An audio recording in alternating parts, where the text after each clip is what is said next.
Good morning friends, my self Rohit Kumar Yadav. आज हम solution का पार्ट 4 देखने जा रहे हैं, जिसमें बात करेंगे नॉर्मलता, यानी इंग्लिश में नॉर्मेलिटी बोलते हैं, हिंदी में नॉर्मलता। नॉर्मलता क्या होता है, इसके विषय में बात किया जाएगा। तो देखिए, नॉर्मलता का डिफिनीशन दिया है कि number of gram equivalent of solute dissolve पर लीटर ऑफ सोल्यूशन। 1 लीटर कोई बिलियन बना है, उसमें जो आपका विलायक है उसका ग्राम इक्विवेलेंट यानी तुल्यांकी भार कहते हैं इसको, तुल्यांकी भार। हिंदी वाले बच्चे भी जानते रहेंगे तुल्यांकी भार।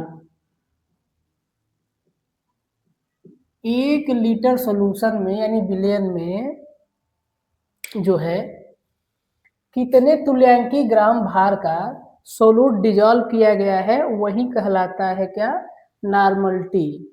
यानी देखिए, सोल्यूशन इसमें होना चाहिए, इसमें या तो गैस होना चाहिए या तो लिक्विड होना चाहिए, क्योंकि यहाँ जो वॉल्यूम दिया है वो दिया है लीटर में। तो फार्मूला क्या बना, नॉर्मलिटी n बराबर number of gram equivalent of solute. एक ग्राम इक्विवेलेंट का मतलब है तुल्यांकी भार, बटे वॉल्यूम ऑफ सोल्यूशन किसमें होना चाहिए, लीटर में होना चाहिए। इसको दिखाते हैं कैपिटल एन से, कैपिटल एन बराबर होता है मास ऑफ सोल्यूट ग्राम में दिया जाएगा, बटे इक्विवेलेंट वेट। अब इक्विवेलेंट वेट को आपको बताते हैं कैसे निकलेगा, इक्विवेलेंट वेट इनटू वॉल्यूम। एक ग्राम इक्विवेलेंट को तोड़ दिया गया है, जो ग्राम इक्विवेलेंट है इसको तोड़ के मास ऑफ सोल्यूट के बटे इक्विवेलेंट वेट लिखा गया है, और वॉल्यूम ऑफ सोल्यूशन ये यहाँ पर है। किसी भी चीज के मास को यानी द्रव्यमान को, द्रव्यमान न कह के केमिस्ट्री में द्रव्यमान का मतलब भार ही होता है, और अगर फिजिक्स में द्रव्यमान की बात करेगा तो वहां पर मास की बात करते हैं। यहाँ पर जो मास ऑफ सोल्यूट है मतलब यहाँ वेट की बात कर रहा है, उसको दिखाएंगे W से, इक्विवेलेंट वेट को दिखाएंगे E से, और वॉल्यूम को दिखाते हैं कैपिटल V से। देखिए ये 1000 कहाँ से आया, तो ये लीटर को अगर हम लोग ml में भाग देंगे, ml में बदलेंगे तो 1000 से देना पड़ेगा भाग। अगर वॉल्यूम जो है ml में दिया है उसको लीटर में बदलना होगा तो 1000 से भाग देना पड़ेगा, और ये चला जाएगा ऊपर। जब ऊपर जाएगा तो इसी 1000 से यहाँ मल्टीप्लाई हो जाएगा। तो फार्मूला क्या बना, n बराबर W इंटू 1000 बटा E इंटू कैपिटल V। ये क्या है, वॉल्यूम है, ये है इक्विवेलेंट मास, और ये आपका कन्वर्ट करने की वजह से आया, और W क्या है, ये है मास ऑफ सोल्यूट। इसको इतना देख लीजिए। और अभी इक्विवेलेंट जो आपका ग्राम इक्विवेलेंट ऑफ सोल्यूट है, ये कंफ्यूजन रहता है कि क्या है, कि इसके हम क्वेश्चन लगाएंगे वहां से वो क्लियर हो जाएगा। फिलहाल इक्विवेलेंट वेट को कैसे लिखा जाए, जो इक्विवेलेंट वेट आया है इसको कैसे लिखा जाए, तो इक्विवेलेंट वेट को लिखते हैं मोलर मास। जो भी चीज डिजॉल्व करने के लिए दिया रहेगा, जैसे H2SO4 का सॉल्यूशन बनाया जा रहा है, या Cl का बनाया जा रहा है, या कोई कंपाउंड NaOH वगैरह कुछ भी लेके पानी में घोला गया या किसी और चीज में घोला गया, तो उसका वजन दिया रहेगा और उसका मोलर मास निकाल लेंगे। तो मोलर मास के बटा n फैक्टर, ये होता है इक्विवेलेंट वेट। इक्विवेलेंट वेट बराबर क्या होता है, मोलर मास बटा n फैक्टर। अब n फैक्टर क्या है, n फैक्टर होता है valency of molecule of solute. जो जैसे H2SO4 दिया है, H2SO4, तो ये बैलेंसी इसकी कितनी होगी, हाइड्रोजन यहाँ 2 है तो एक हाइड्रोजन 1 प्लस, ये 2 प्लस दे देगा, और H2SO4 यानी सल्फेट जो है ये 2 ठो इलेक्ट्रॉन एक्सेप्ट करेगा। तो इसकी जो बैलेंसी आ रही है यानी n फैक्टर जो आ रहा है वो आ रहा है 2। मोलर मास निकालना होगा तो एक हाइड्रोजन का 1 होता है, इसका 2 हो जाएगा, सल्फर का होता है 32, एक जो है ऑक्सीजन का 16 होता है, तो 4 से मल्टीप्लाई कर देंगे तो 2 प्लस 32 और क्या हो जाएगा, ये हो जाएगा 64, और बटे क्या आएगा, बैलेंसी। बैलेंसी कहाँ है, कितना है 2, ये कितना हो जाएगा, जोड़ लेते हैं, 4 2 6 2 8, 98 के बटा 2, 2 से कट करेंगे तो 49। तो जो इसका इक्विवेलेंट वेट आएगा, मान लीजिए H2SO4 को ही डिजॉल्व किया गया है तो उसका आएगा 49 इक्विवेलेंट वेट। इक्विवेलेंट वेट यहाँ रख देंगे और कितने ग्राम में H2SO4 घोला गया ये ऊपर रख देंगे, कितने लीटर में घोला गया यहाँ हो जाएगा और आपका नॉर्मलिटी निकल के आ जाएगा। इतना नोट कर लीजिए, इस पे अभी तुरंत क्वेश्चन लगाया जाएगा तो आपका कंसेप्ट क्लियर हो जाएगा।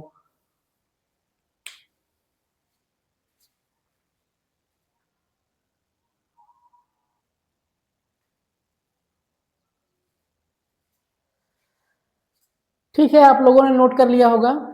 चलिए इस पर तुरंत एक सवाल लगाते हैं, कंसेप्ट क्लियर करते हैं। दिया है कि यदि 58 ग्राम NaCl यानी नमक को, हिंदी वाले बच्चे ध्यान देंगे, ये नमक है, डिजॉल्व मतलब घोला गया कितने में, कह रहा है कि 58.5 ग्राम नमक को 500 ml सॉल्यूशन में घोला गया है, तो इस सॉल्यूशन की नॉर्मलिटी ज्ञात कीजिए कितना होगा। क्या दिया है क्वेश्चन, इंग्लिश वाले ध्यान दे। If 58.5 gram NaCl dissolved in 500 ml solution then calculate the normality of solution। Normality का फार्मूला हमने अभी पढ़ा, नॉर्मलिटी n बराबर जो होता है ये जितना ग्राम दिया गया है ऊपर, अगर यहाँ पर जो सॉल्यूशन बनाया जा रहा वो ml में हो तो यहाँ 1000 से मल्टीप्लाई। चलिए इसको 1000 से न करके बताते हैं कैसे आता है। W की बटा ई क्या है, इक्विवेलेंट आपका मास है, gram equivalent, into volume, volume in litre.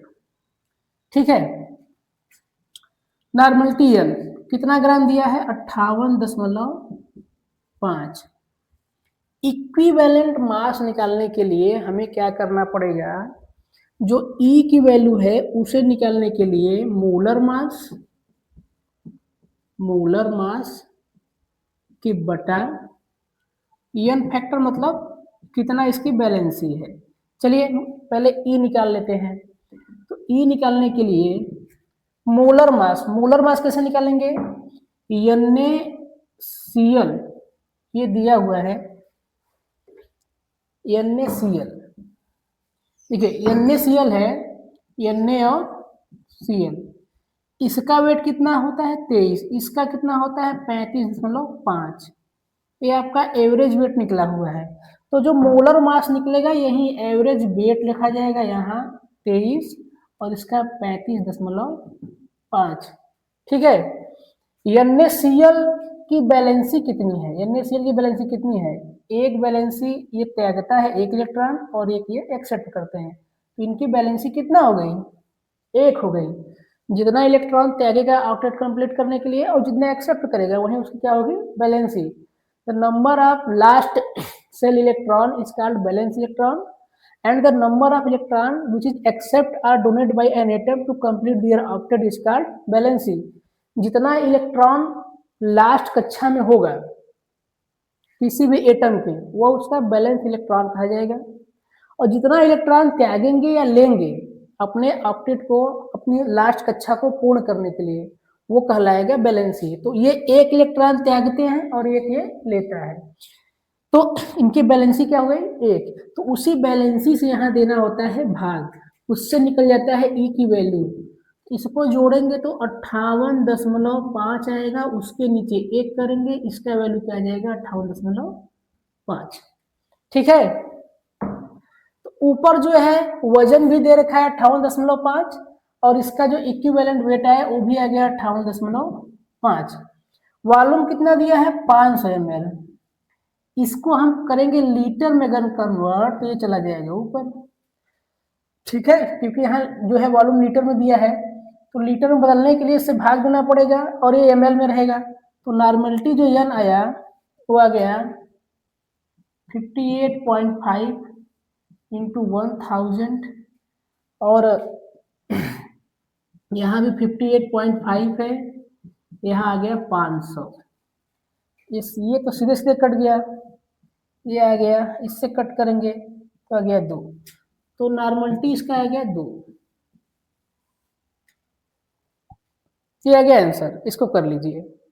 इसको कर लीजिए। एक क्वेश्चन और करेंगे और जिसपे आपको यहाँ पर एक बैलेंसी कोई और दूसरा जैसे HCl लिया गया है या H2SO4 लेके दिखा देते हैं, उसको कैसे चेंज करेंगे और उसका जो है वजन कैसे इक्विवेलेंट मास कैसे निकाला जाएगा, नोट करिए।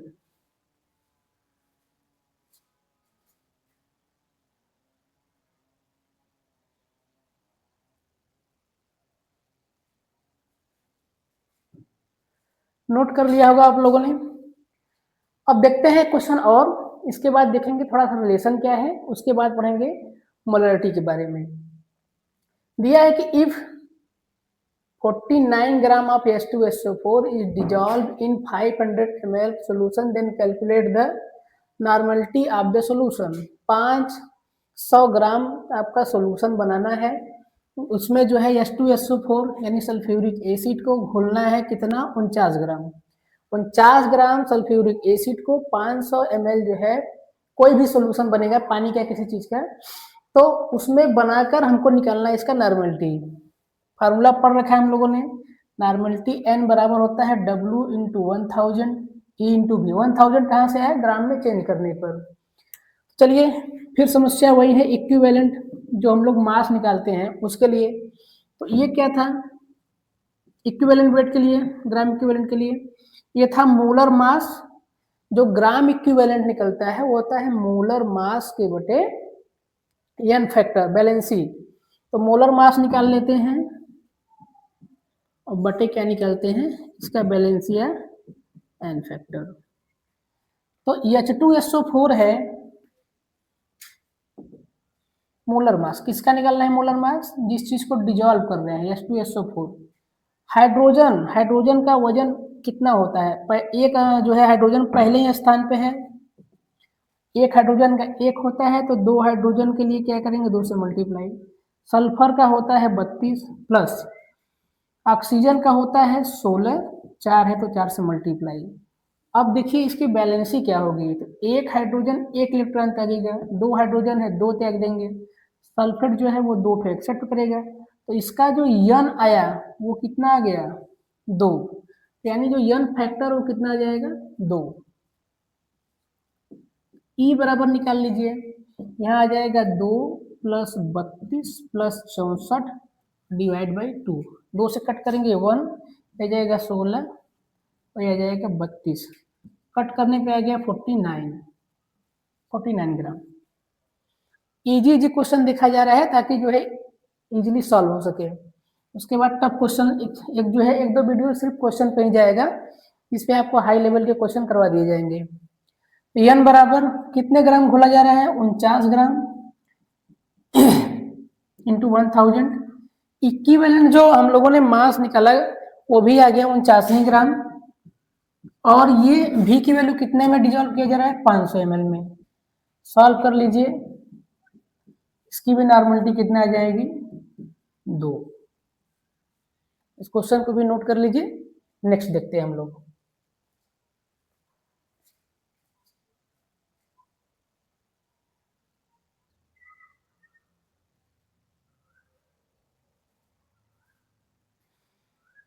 आइए अब देखते हैं अगला टॉपिक क्या रिलेशन है। 3-4 रिलेशन होते हैं नॉर्मलिटी का।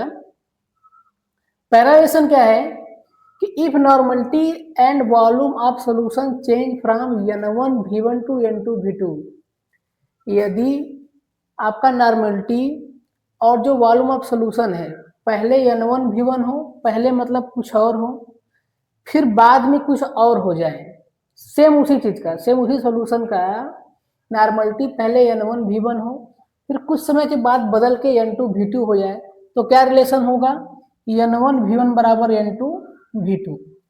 एक रिलेशन ये हो गया। दूसरा रिलेशन क्या है कि यदि N1 mole of reactant first react with N2 mole of reactant second, यदि मान लीजिए कुछ ग्राम रिएक्टेंट का या कुछ मोल रिएक्टेंट का, पहले रिएक्टेंट का वह दूसरे वाले के N2 मोल से या N2 ग्राम से रिएक्ट कर ले, तब क्या होगा हमारा नॉर्मलिटी का रिलेशन, तो ये होगा N1 V1 बाई जो आपका मोल फ्रैक्शन N1 है। इसी तरह N2 V2 divide by N2, N2 क्या है, ये मोल फ्रैक्शन को दिखा रहा है, कितना मोल जो है रिएक्ट कर रहा है पहले का और कितना मोल रिएक्ट कर रहा है दूसरे का, ये दूसरा रिलेशन है।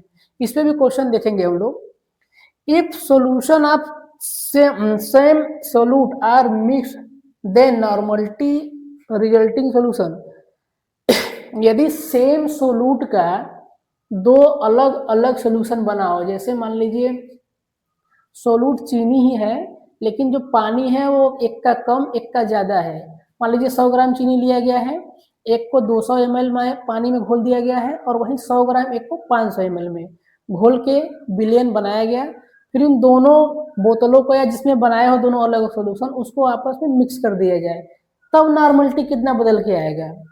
तो वही बात का है कि if solution of same solute, solute same होना चाहिए, अलग अलग बनाया गया हो और उन दोनों को मिक्स कर दें, तो जो नया हमारा नॉर्मलिटी निकल के आएगा वो होगा N1V1, यानी पहले का नॉर्मलिटी और वॉल्यूम प्लस N2V2 दूसरे का नॉर्मलिटी और वॉल्यूम।